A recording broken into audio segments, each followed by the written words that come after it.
નમસ્તે વિદ્યાર્થી મિત્રો આજે આપણે ધોરણ 8 માં વિષય હિન્દી તેની અંદર પાઠ છઠ્ઠો છે ભરત તેનો અભ્યાસ કરીશું। તો સૌપ્રથમ આપણે આ પાઠના લેખક એનો પરિચય મેળવીશું। તો આ પાઠના લેખક છે राजा लक्ष्मण सिंह। 1926 में आगरा जिले में जन्मे राजा लक्ष्मण सिंह हिंदी, संस्कृत, अंग्रेजी, फारसी, बंगला और अरबी भाषा भली भांति जानते थे। इनकी अनेक पुस्तकों का अंग्रेजी और हिंदी में अनुवाद हुआ है। कालिदास के अभिज्ञान शाकुंतलम, मेघदूत और रघुवंश के हिंदी अनुवाद पर इन्हें पुरस्कार दिया गया है। कालिदास द्वारा लिखित मूल नाटक अभिज्ञान शाकुंतलम का हिंदी में अनुवाद राजा लक्ष्मण सिंह ने किया था। प्रस्तुत पाठ उसी एकाकी का उसी नाटक का एक अंश है। ऋषि कण्व के आश्रम में शकुंतला का पुत्र भरत एक सिंह शावक के साथ खेल रहा है। आश्रम में रहने वाली दो तपस्विनियां बालक को रोकने का प्रयत्न कर रही हैं। राजा दुष्यंत छुपकर इस मनोहर दृश्य का आनंद ले रहे हैं। बालक के प्रति सहज आकर्षण से वे रोमांचित हैं। उनसे रहा नहीं गया और वे बालक के पास पहुंच गए, उसे गोद में उठाकर प्यार किया। वे सोचने लगे, काश यह बालक मेरा पुत्र होता। दोनों तपस्विनियों की बातचीत से उन्हें पता चलता है कि यह बालक उन्हीं का पुत्र है। यह जानकर वे खुशी से झूम उठे। तो विद्यार्थी मित्रों, आ पाठनी अंदर छे आपणे एक भरत विषय जे छे आपणे समझवानुं छे। भरत राजा छे ए आपणा देशना जे राजा थई गया हता अने एना नाम उपरथी ज छे ए आपणा देशनुं नाम भरत पड्युं हतुं। तो एनी सरस मजानी वात छे, एना बाळपणनी सरस मजानी जे वात छे ए खरेखर तमने मजा आवे एवी वात आपणे आ कहानीनी अंदर समजवानी छे। तो तेनी अंदर एक शकुंतला नामनी जे स्त्री छे, तो ए शकुंतला एनो पुत्र छे भरत। ए भरत सिंहना बाळको साथे रमी रह्या छे अने आश्रममां बे तपस्विनीओ छे ए तपस्विनीओ तेने रोकવાનો प्रयत्न करी रही छे। अने आ बधुं दृश्य छे ए दुष्यंत छे ए वृक्षनी पाछळ ऊभा रही अने तेनो आनंद ले छे, आ बधुं दृश्य जोवे छे। अने आ रीते अंतमां जे छे ए भरतनुं तेना पिता दुष्यंत साथे कई रीते मिलन थाय छे अने दुष्यंत अने तेनी पत्नी छे शकुंतला के जेनो तेने त्याग कर्यो होय छे, तो कई रीते आ लोको जे छे ए बधा एकत्र थाय छे एनी वात छे ए आ पाठनी अंदर आपवामां आवी छे। तो हवे आपणे आ पाठने समजीशुं। तो सौप्रथम आपणे जोईए के आ भरत पाठ छे तेना ते पाठने पात्र द्वारा छे ए वर्णवित करवामां आव्यो छे। तो एना पात्र छे बाळकनुं पात्र छे ए भरतनुं छे, त्यारबाद पहली तपस्विनी छे, त्यारबाद राजा दुष्यंत छे अने दूसरी तपस्विनी छे। तो आ महत्वना कही शकाय एवा चार पात्र छे एनो संवाद छे ए आ पाठनी अंदर आपेलो छे। जोईए आपणे आगळ दृश्य। एक बालक सिंह के बच्चे को घसीटते हुए लाता है और दो तपस्विनियां उसे रोकती हुई आती है। राजा दुष्यंत पेड़ की ओर से उन्हें देख रहे हैं। जो एक बाळक छे, आ बाळक शुं करे छे तो कि आ बाळक सिंहना बच्चाने ढसड़तो लई आवे छे अने बे तपस्विनिया छे एटले के ऋषि कन्याओ छे ए बने ऋषि कन्याओ तेने रोके छे। अने आ बधुं दृश्य छे ए राजा दुष्यंत वृक्षनी पाछळ ऊभा रही अने जोई रह्या छे। बालक, अरे सिंह तू अपना मुख खोल ले, मैं तेरे दांत गिनूंगा। बालक शू कहे छे? सिंह ने कहे छे कि अरे सिंह तू तारू मोढुं खोल, અને તારું મોઢું ખોલ એટલે હું તારા દાંત ગણીશ. જો વિદ્યાર્થી મિત્રો, કેટલો બધો નીડર આ બાળક છે, કેટલો નાનું બાળક છે છતાં પણ કેટલો શક્તિશાળી છે, કેટલું સાહસ તેનામાં છે કે સિંહના દાંત ગણવાનું સાહસ છે આ નાનકડા બાળકની અંદર છે. તો અહીંયા આપણે જોઈ શકીએ છીએ કે એક બાળક છે એ પણ કોઈ પણ શક્તિશાળી વ્યક્તિ છે તેના લક્ષણો છે એ બાળપણથી જ તેની અંદર જોવા મળે છે. તો આ બાળક છે એ સિંહને કહે છે કે તું તારું મોઢું ખોલ, મારે તારા દાંત ગણવા છે.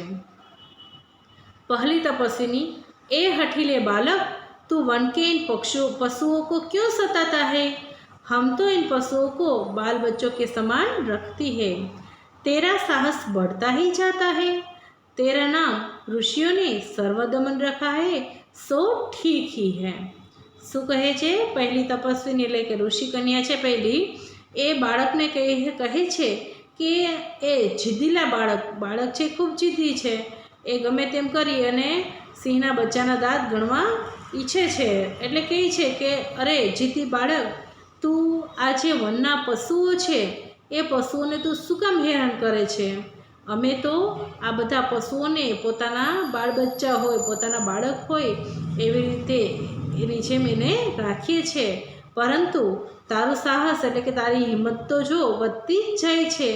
અને તારું નામ ઋષિઓએ સર્વદમન રાખ્યું છે એ ખરેખર એ તારા નામ પ્રમાણે જ એના ગુણ છે. સર્વદમન એ તારા નામ પ્રમાણે તારા ગુણ રહેલા છે. એટલે કહે છે કે ઋષિએ જે કંઈ પણ તારું નામ રાખ્યું છે ખરેખર બરાબર જ છે. दुष्यंत उनकी बातें सुनकर स्वयं से, हाँ, क्या कारण है कि मेरा स्नेह इस बालक की ओर उमड़ा सा आता है? દુષ્યંત કહે છે, પોતાની જાત સાથે વાત કરે છે કે અરે એવું કયું કારણ હશે કે મારો પ્રેમ છે એ આ બાળકની તરફ એકદમ ઉભરી રહ્યો છે. दूसरी तपस्विनी, जो तू इस बच्चे को न छोड़ देगा तो सिंहनी तुझ पर दौड़ेगी. શું કહે છે? બીજી તપસ્વીની છે બાળકને ડરાવે છે, કહે છે કે જો તું આ સિંહના બચ્ચાને છોડીશ નહીં તો એની માતા છે જે સિંહણ છે એ તારા ઉપર દોડેંગે, એટલે કે તારા ઉપર જે છે આક્રમણ કરશે, તારી પાછળ દોડશે. બાલક મુસ્કુરાકર, બાળક છે એ હસીને બોલે છે, ઠીક હે, સિંહની કા મુझे ऐसा ही डर है, मुँह चिराता है. કહે છે હા, હું તો સિંહણથી જે છે આટલો ડરું જ છું. અને એમ કહી અને પોતાનું મોઢું છે એ ચીડાવે છે, એટલે કે મોઢું બગાડે છે. दुष्यंत आश्चर्य से, यह बालक अवश्य किसी तेजस्वी वीर का पुत्र है, इसका मुख अग्नि के समान दमक रहा है. દુષ્યંત છે એ પોતે તો આશ્ચર્યચકિત થઈ જાય છે અને કહે છે કે ખરેખર આ બાળક છે એ કોઈ તેજસ્વી વીરનો પુત્ર જોવા મળે છે અને આ બાળકનું મુખ છે એ પણ અગ્નિની સમાન ચમકી રહ્યું છે. पहली तपस्विनी, हे प्यारे बालक, सिंह के बच्चे को छोड़ दे, मैं तुझे खिलौना दूंगी. જો જે પહેલી ઋષિ કન્યા છે બાળકને પ્રલોભન આપે છે કે અરે બાળક, એ જે છે એ પ્રિય બાળક, તું આ સિંહના બચ્ચાને છોડી દે, હું તને રમકડા લાવી દઈશ. બાલક હાથ પસાર કર, પહેલે ખિલौना દે દો, લાવો કહા હે. તો બાળક છે તો પોતાનો હાથ છે લાંબો કરીને કહે છે કે લાવો, પહેલાં મને તમે રમકડા આપી દો. ક્યાં છે બોલો? નાનું બાળક હોય એ તો સ્વાભાવિક છે કે રમકડાથી જે છે એને ખૂબ જ પ્રેમ હોય, એટલે કહે છે કે લાવો, પહેલાં મને રમકડા આપી દો, પછી હું તમને આ આપી દઉં. दुष्यंत दूर से बालक की हथेली को देखकर स्वयं से, દુષ્યંત છે આ બધું દ્રશ્ય દૂરથી જોવે છે અને ત્યારબાદ પોતાનાથી જે છે એ વાત કરે છે. આહા, इसके हाथ में चक्रवर्तियों के लक्षण है, उंगलियों पर कैसा अद्भुत जाल है और हथेली की शोभा प्रातः कमल को भी लज्जित कर रही है. શું કહે છે? દુષ્યંત છે એ પોતાની જાત સાથે વાત કરે છે અને કહે છે કે અરે આ બાળક છે એના હાથ છે એમાં તો કોઈ ચક્રવર્તી રાજા હોય એના લક્ષણ જોવા મળે છે. અને એની જે આંગળી છે એનામાં પણ, એની આંગળીઓમાં પણ એક અદ્ભુત પ્રકારની રચના છે એ જોવા મળે છે. અને એની જે હથેળીની જે શોભા છે, એની જે સુંદરતા છે, એ તો કમળ જેવા પુષ્પ છે એ પુષ્પને પણ લજ્જિત કરી નાખે એટલી સુંદર મજાની તેની હથેળી છે. दूसरी तपस्विनी, हे सखी सुव्रता, यह बातों से न मानेगा, जा मेरी कुटिया में ऋषि कुमार के खेलने के लिए मिट्टी का मोर रखा है, उसे ले आ. तो आ बीजी तपस्विनी છે, બીજી ઋષિ કન્યા છે, એ પોતાની સખી સુવ્રતાને કહે છે કે અરે સખી સુવ્રતા, આ બાળક છે એ માત્ર વાતોથી માનવાનો નથી, ખૂબ જીદી બાળક છે, એ તો વાતથી માનવાનો નથી. જા તું મારી ઓરડીમાં જા અને આ ઋષિકુમાર માટે રમવા માટે માટીનો જે મોર છે એ મોર તું અહીંયા લઈ આવ. ત્યારબાદ પહેલી તપસ્વીની, મેં અભી લી આતી હું. પહેલી તપસ્વીની છે કહે છે કે હા, હું હમણાં જ લઈ આવું છું. ત્યારબાદ બાળક, तब तक मैं इसी सिंह बच्चे के साथ खेलूँगा, यह कहकर तपस्विनी की ओर देखकर हंसता है. તો બાળક છે એ શું કહે છે? બાળક કહે છે કે હા વાંધો નહીં, તું જા એ મોર લઈ આવ, માટીનો મોર છે, રમકડું છે, એ તું મારા માટે લઈ આવ, પણ જ્યાં સુધી તું લઈ નહીં આવ ત્યાં સુધી હું આ સિંહના બચ્ચા સાથે જ રમીશ. એટલે આ રીતે એ તપસ્વીની સામે જોઈ અને પોતે હસે છે. दुष्यंत, आप ही आप, इस सुंदर बालक से खेलने को मेरा मन कैसे ललचाता है. आह भरकर, धन्य है वह मनुष्य जो अपने पुत्र को गोद में लेकर उनके अंक की धूलि से अपनी गोद मेली करते हैं. पुत्रों के मुख अकारण हंसी से खुलकर उज्ज्वल दांतों की शोभा दिखाते हैं और तुतले वचन बोलते हैं. जो दुष्यंत છે એ પોતાની સાથે જ વાત કરે છે, પોતાના મન સાથે વાત કરે છે, કહે છે કે ખરેખર આ સુંદર મજાના બાળકને રમતો જોવાનું મારું મન છે એ લલચાય છે. અને ખરેખર એ માણસ છે ધન્ય છે કે જેણે પોતાના પુત્રને પોતાના ખોળામાં લઈ અને એ બાળક છે એ માટીમાં કે રમતું હોય તો એના કપડાં ગંદા હોય તો એ એનાથી એ બાળક માટીવાળું છે એના ખોળામાં રમવાથી એનો ખોળો કદાચ મેલો થઈ જાય તો પણ પુત્રોની જે બાળક છે એની એકદમ અકારણ, નાનું બાળક હોય એ કોઈ પણ કારણસર હસતું હોય. કારણ તો મોટાને જ જોઈએ છે, નાના બાળક તો ખૂબ જ નિર્દોષ હોય છે, ખૂબ જ ભોળપણ હોય છે કે એને કોઈ પણ કારણ વગર પણ હસવું આવે છે. એટલે કહે છે કે ખરેખર આ બાળકની આ સરસ મજાની હસી જોઈ અને મને આનંદ આવે છે. અને એ બાળકના જે ઉજળા સફેદ દાંતો છે એની શોભા તો ખૂબ જ સુંદર મજાની છે. અને બાળક છે એ તોતડું બોલે છે. જુઓ વિદ્યાર્થી મિત્રો, નાનું બાળક હોય આપણને ખ્યાલ હોય છે કે એ સ્પષ્ટ બોલી શકતું નથી, એટલે થોડુંક જે છે એ તોતડું બોલે છે, થોડુંક જે છે કાલું કાલું બોલે છે. તો આવા કાલા મીઠા સરસ મજાના કાલા ઘેલા વચનો સાંભળવાની ખૂબ મજા આવે છે. ત્યારબાદ दूसरी तपस्विनी, क्यों रे ढीठ, તું मेरी बात कान नहीं धरता. શું કહે છે? બીજી તપસ્વીની છે કહે છે અરે ઢીઠ એટલે કે જીદ્દી, તું મારી વાત કેમ નથી સાંભળતો. कोई ऋषि कुमार यहाँ है. दुष्यंत को देखकर, हे महात्मा, तुम ही आओ और कृपा करके इस बलि बालक के हाथ से सिंह के बच्चे को छुड़ाओ.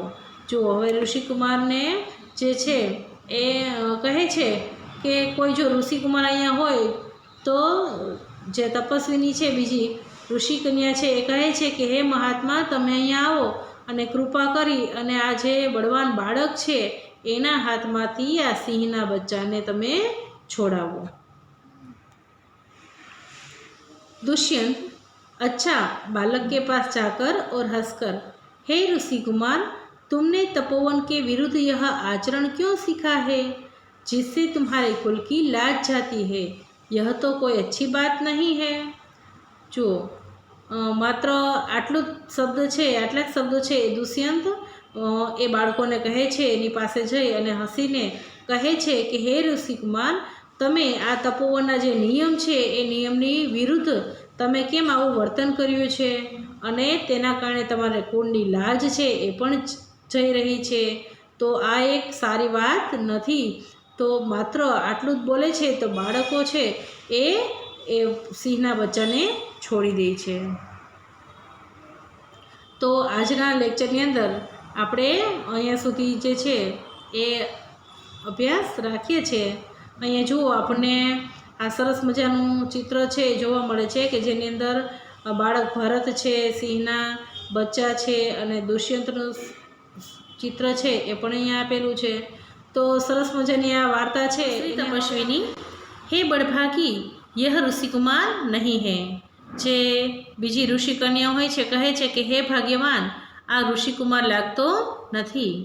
दुष्यंत, सत्य है, उसके काम ही ऐसे साहस के हैं कि यह ऋषि कुमार नहीं जान पड़ता, परंतु मैंने तपोवन में वास देखकर इसे ऋषि पुत्र जाना है.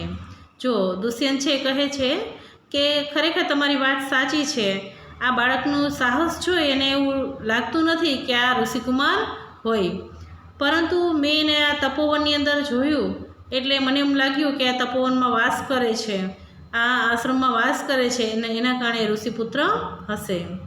बच्चे की हथेली को अपने हाथ में लेकर स्वयं से, आहा, जब इसका हाथ छूने से मुझे इतना सुख हुआ है तो जिस बड़भागी का यह बेटा है उसे कितना हर्ष होता होगा. जो दुष्यंत छे बाळकने स्पर्श करे छे, एनो हाथ जे छे स्पर्श करे छे त्यारे पोताना मननी यार वात करे छे, कहे छे કે અરે, હું આ બાળકનો માત્ર હાથ છે એને હજી ખાલી સ્પર્શ કરું છું તો મને એટલો આનંદ આવતો હશે, એટલું સુખ મળતું છે, તો જે ભાગ્યશાળીનો આ બાળક હશે એને કેટલું સુખ મળતું હશે, તે કેટલો ખુશ હશે. दूसरी तपस्विनी, दोनों की ओर देखकर बड़े अचंभे की बात है.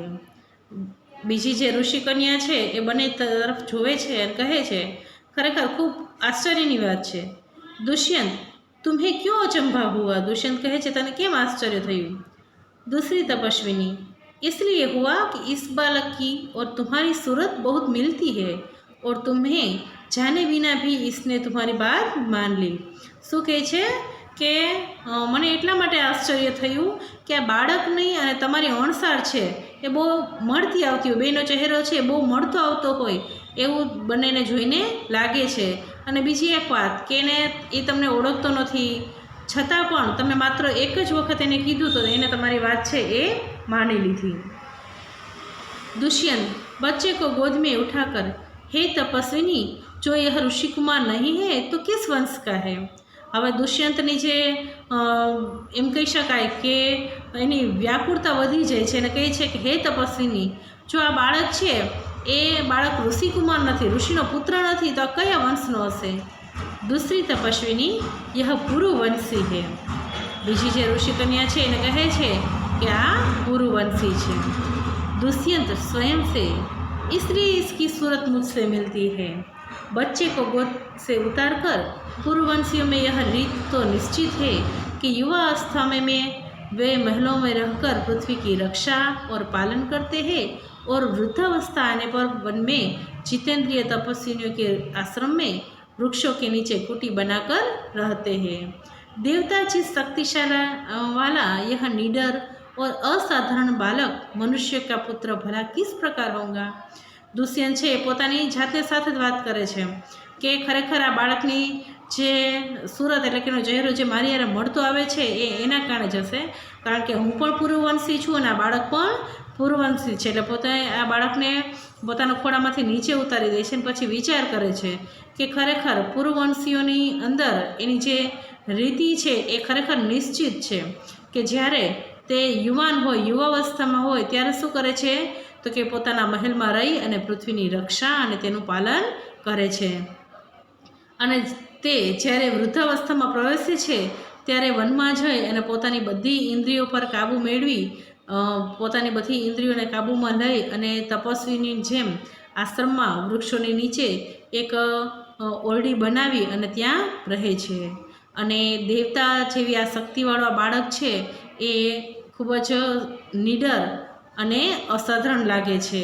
તો આ મનુષ્યનો પુત્રો કહી શકાય, કઈ રીતે હોઈ શકે એમ પોતે વિચારે છે। दूसरी तपस्विनी, हे परदेसी, तेरा यह संदेश तब मिटेगा जब तू जान लेगा कि इस बालक की माँ मेनका नामक एक अप्सरा की बेटी है। उसी के प्रताप से इसका जन्म देव पितर के इस तपोवन में हुआ है। શું કહે છે બીજી તપસ્વીની, બીજી ઋષિકન્યા શું કહે છે કે હે પરદેશી, તારા મનની અંદર જે આ શંકા છે એ ત્યારે મળશે કે ત્યારે જ્યારે તું જાણી લઈશ કે આ બાળકની માતા છે, એનું માતાનું નામ શું છે તો કે મેનકા છે। આ મેનકા છે એક અપ્સરાની, સ્વર્ગની જે અપ્સરા હોય એ અપ્સરાની દીકરી છે અને એના પ્રતાપે જ આ બાળકનો જન્મ છે એ આ તપોવનમાં થયો છે। दुष्यंत, मन में यह तो बड़े आनंद की बात सुनाई, इससे कुछ आशा और बढ़ी। इसकी माता किस राजर्षि की पत्नी है? શું કહે છે? દુષ્યંત કહે છે કે તમે તો ખરેખર ખૂબ આનંદની વાત મને છે સંભળાવી, અને એને થોડીક પોતાના મનથી એને આશા પણ એવી બંધાઈ છે અને વિચારે છે કે એની માતા કયા રાજાની પત્ની છે। ત્યારબાદ दूसरी तपस्विनी, जिस राजा ने अपनी विवाहिता स्त्री को बिना अपराध छोड़ दिया है उसका नाम मैं न लूँगी।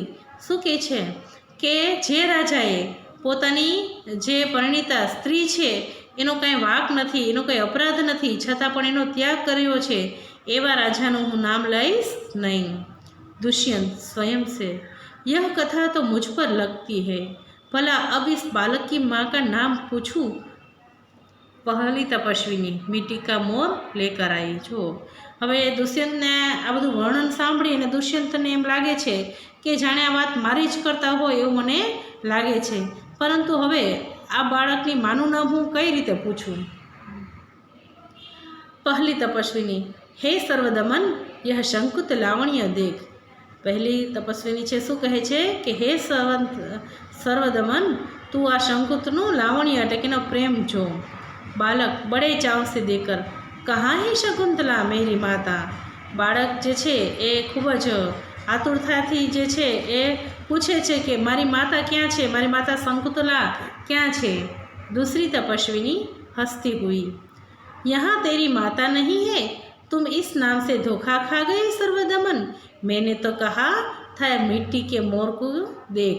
શું કહે છે? એને બીજી જે ઋષિકન્યા છે એ કહે છે, હસવા લાગે છે તેના ઉપર અને કહે છે કે અહીંયા તારી માતા નથી, તું માત્ર તેનું નામ છે, એના નામથી તું જે છે એ હવે એ ધોખા ખા ગઈ, એટલે કે તું જે છે છેતરાઈ ગયો છે સર્વદમન, અને મેં તો માત્ર માટીનો મોર દેખ એટલે કે માટીનો મોર જો તું એવું જ મેં તને કીધું હતું, પરંતુ તું તો માત્ર તારી માતાના નામથી જ જે છે એ છેતરાઈ ગયો છે। दुष्यंत स्वयं से, इसकी माँ मेरी प्यारी शकुंतला है या इस नाम की कोई दूसरी स्त्री? यह वृत्तांत मुझे ऐसे व्याकुल करता है जैसे मृग तृष्णा प्यासे हिरण को व्याकुल करती है। હવે દુષ્યંતની જે વ્યાકુળતા છે એ વધી જાય છે, એ પોતાની જાત સાથે વાત કરે છે કે આની માં એ મારી પ્યારી શકુંતલા છે કે કોઈ બીજી સ્ત્રી છે। આ વર્ણન છે એને ખૂબ જ વ્યાકુળ કરી દે છે, જેવી રીતે જે તરસ્યું હરણ હોય અને પાણી પીવા માટે વ્યાકુળ હોય એવી જે તરસ છે એ દુષ્યંતને હવે લાગે છે। બાલક खुश होकर, मुझे यह मोर बहुत अच्छा लगता है। બાળક તો એ મોરને જોઈને ખૂબ જ ખુશ થાય છે। પહેલી તપસ્વીની, ઓહ, બાલક કી બાહ સે રક્ષાબંધન કहाँ गिर गया? હવે પહેલી તપસ્વીની છે એ ખૂબ ગભરાઈ જાય છે, ડરી જાય છે અને કહે છે કે અરે, બાળકની બાહ એટલે કે બાળકના હાથમાં જે રક્ષાબંધન બાંધેલું હતું એ ક્યાં ગયું? दुष्यंत, घबराओ मत, जब यह नाहर से खेल रहा था तब इसके हाथ से गिर गया था, सो वह पड़ा है, मैं उठाकर तुम्हें दिए देता हूँ। दुष्यंत કહે છે તપસ્વીનીને કે તમારે ચિંતા કરવાની કાંઈ જરૂર નથી। જે સમયે બાળક છે એ સિંહના બચ્ચા સાથે, નાહર એટલે કે સિંહનું બચ્ચું, તો એ બચ્ચા સાથે જ્યારે રમી રહ્યો હતો એવા સમયે મેં છે એના હાથમાંથી એ રક્ષાબંધન પડી ગયું હતું અને એ મેં જે છે એ જોયું છે, તે ત્યાં જ પડ્યું છે, તમે થોડીક વાર ઊભા રહો અને હું તમને એ આપું છું અને તેને ઉપાડવા માટેનો પ્રયત્ન કરે છે। पहली तपस्विनी अरे अरे मत उठाओ इसे मत छूना। હવે પહેલી તપસ્વીની કહે છે અરે તમે એને અડશો નહીં, તમે એને ઉપાડશો નહીં।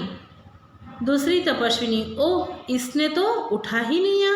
दोनों एक दूसरे को आश्चर्य से देखती है। दूसरी तपस्विनी કહે છે કરે આને તો ઉપાડી જ લીધું અને એવી રીતે બંને આશ્ચર્યથી એકબીજા તરફ જુએ છે। ત્યારબાદ दुष्यंत यह लो परंतु यह कहो कि तुमने मुझे इसको उठाने से रोका क्यों था। दुष्यंत કહે છે કે આ લ્યો આ તમારું રક્ષાબંધન, પરંતુ તમે મને એક વાત કહો કે તમે આને ઉપાડવા માટે હું જ્યારે ઉપાડી રહ્યો હતો તો તમે શું કામ મને રોકેલો હતો। ત્યારબાદ दूसरी तपस्वीને જવાબ આપે છે इस रक्षाबंधन का नाम अपराजित है। जिस समय इस बालक का नामकरण हुआ था तब महात्मा मरीचि के पुत्र कश्यप ने यह धागा दिया था।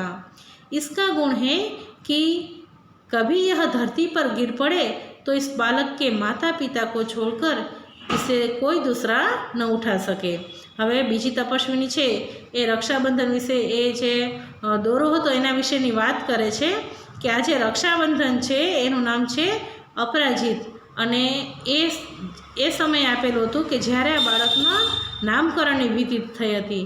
એ સમયે મહાત્મા મરીચીએ એના પુત્ર કશ્યપને આ દોરો દીધો હતો અને આનો એક વિશિષ્ટ ગુણ છે કે ક્યારે પણ જો આ દોરો નીચે ધરતી પર પડી જાય તો એવા સમયે એના માતા પિતા સિવાય બીજી કોઈ પણ વ્યક્તિ છે એ તેને ઉપાડી શકે નહીં। दुष्यंत और जो कोई उठा ले तो क्या हो। दुष्यंतने व्याकुળતા વધી જાય છે। તે કહે છે કે કદાચ કોઈ આ દોરો છે આ રક્ષાબંધન છે કોઈ ઉપાડી લે તો શું થાય। पहली तपस्विनी तो यह तुरंत साफ बनकर उसे डसता है। तो શું થાય છે જેવો જ કોઈ બીજી વ્યક્તિ આ રક્ષાબંધનને ઉપાડી લે છે તો તરત જ એ શું બની જાય છે દોરામાંથી સાપ બની જાય છે અને તેને ડસી લે છે। दुष्यंत तुमने कभी ऐसा होते देखा है। दुष्यंत કહે છે કે તે ક્યારેક આવું થતું જોયું છે। પહેલી તપસ્વીની અનેક બાર કહે છે કે મેં તો આવું ઘણીવાર જોયું છે। ત્યારબાદ दुष्यंत प्रसन्न होकर तो अब मेरा मनोरथ पूरा हुआ, मैं क्यों ना आनंद मनाऊं। बालक को गोद में ले लेता है और पर्दा गिरता है। ત્યારબાદ દુષ્યંત છે એ ખૂબ પ્રસન્ન થઈ જાય છે અને કહે છે કે હું મારો મનોરથ મારી મનની ઈચ્છા હવે પૂરી થઈ છે અને હું શું કામ આનંદ જે છે એ ન મનાવું, ખુશ શું કામ ન થાઉં। અને દુષ્યંતને ખ્યાલ આવી જાય છે કે આ જે સર્વદમન છે એ મારો જ પુત્ર છે અને તરત જ તે પોતાના બાળકને પોતાના ખોળામાં લઈ જાય છે અને ત્યારબાદ આ નાટકનો અંત આવે છે। તો વિદ્યાર્થી મિત્રો ખૂબ સરસ મજાનું જે છે આપણે અહીંયા પાત્રો દ્વારા જે છે એ આ પાઠને આપણે સમજ્યું। ત્યારબાદ હવે આપણે જે છે એ આ પાઠના શબ્દાર્થ મુહાવરે એ જે છે એ કંઠસ્થ આપણે કરી લઈશું અને તમારે સૌને આ પાઠના જે મુહાવરા છે એને પણ પાકા કરવાના છે, એના શબ્દાર્થ છે એમાં તેના અર્થ આપેલા છે એનું પણ તમારે જે છે વાંચન કરવાનું છે। તો આપણે અહીંયા સુધી આજે રાખીએ છીએ। આભાર।